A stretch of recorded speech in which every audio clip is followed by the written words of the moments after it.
রাষ্ট্র সংস্কারের চিন্তা, সংবিধান সংশোধন বা সংস্কারের চিন্তা, এই চিন্তাগুলো কিন্তু আসলে নতুন প্রজন্মেরই চিন্তা।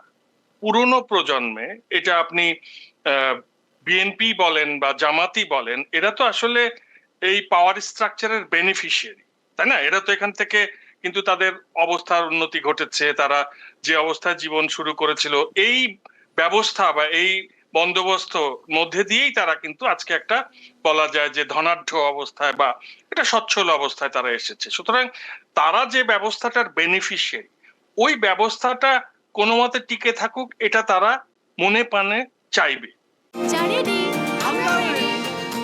চা মানে লাইফটা ভরপুর, চা মানে ইস্পাহানি মির্জাপুর।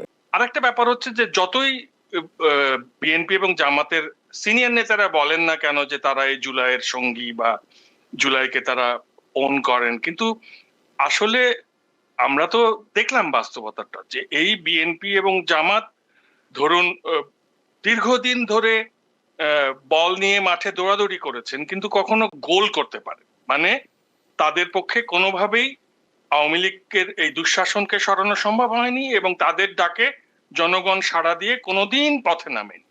জনগণ পথে নেমেছে এই ছাত্রদের, এই তরুণদের ডাকে সাড়া দিয়ে।